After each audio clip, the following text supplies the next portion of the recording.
Just got home from dinner and found out that we lost the Senate. Woo! So is everyone saying we had a great midterm season?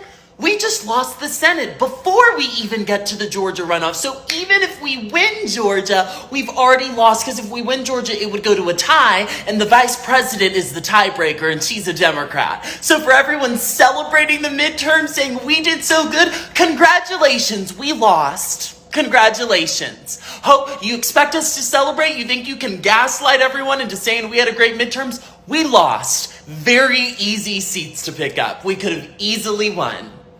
Good job. Tired of all this winning?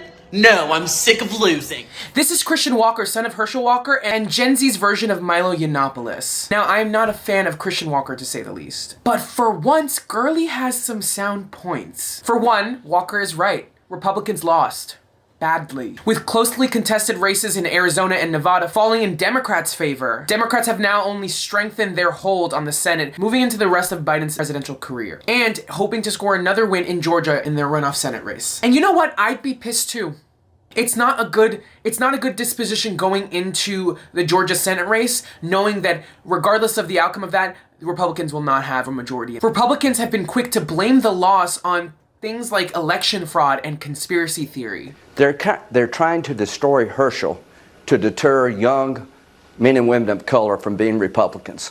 If they destroy Herschel, it will deter people of color from wanting to be a conservative Republican, because you just have your life ruined. Herschel Walker is a nightmare for liberals. He's an African-American conservative. They have belittled him. They have treated him like crap. His family. Stand by Herschel tonight. But of course, Trump and his followers continue to do what they do best. Straight out lie about the results of the election or their true cause. We lost in 2020 because of that, because of the mail-in ballots, and because it was ripe for election fraud. This shouldn't be this way. Everyone was calling for a red wave. Either all the pollsters were wrong and they need to be fired. We have to finally acknowledge the fact, or at least we have to get the other side to acknowledge the fact and admit the truth, that mail-in ballots is the biggest problem in our elections, and it is going to be a major factor going forward into 2024. AKA that people actually want progressive policy and practical governance. And Christian, surprisingly, is sure to call out his Republican peers on this, on the lies that they're telling themselves to lick their wounds after an embarrassing defeat in the midterms. Y'all, stop with this endorsement lie. If I endorsed Ron DeSantis a week before his election, could I go, see, he won because of me?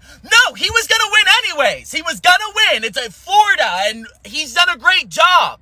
Just like if I went and endorsed a Republican in Alabama and was like, see, my endorsements are amazing. No, I'm pretty sure a Republican was going to win in Alabama, just like if a Democrat endorsed Gavin Newsom. He's going to win. Done. And you get to brag about your endorsements in toss-up states or whatever. That's what I'm looking for.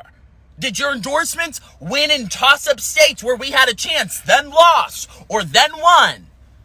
You get to brag about endorsements if you have a Republican win in a blue state, but not Republicans in seats we've had for decades. Are you kidding me? Gosh. Ugh. Christian continues to focus in on his Trumpian counterparts when he said, quote, any influencer or person running around saying that we owe loyalty to a politician would do well in a communist country with a dictator. Republicans are divided as they try to come to terms with an embarrassing loss, amidst what was expected to be a big night for conservatives, as Americans typically vote counter to the party that's currently in congressional or presidential power at the time. However, the results of this election have emphasized the consequences of conservative attacks on abortion rights and democratic legitimacy that have frustrated the American people for too long.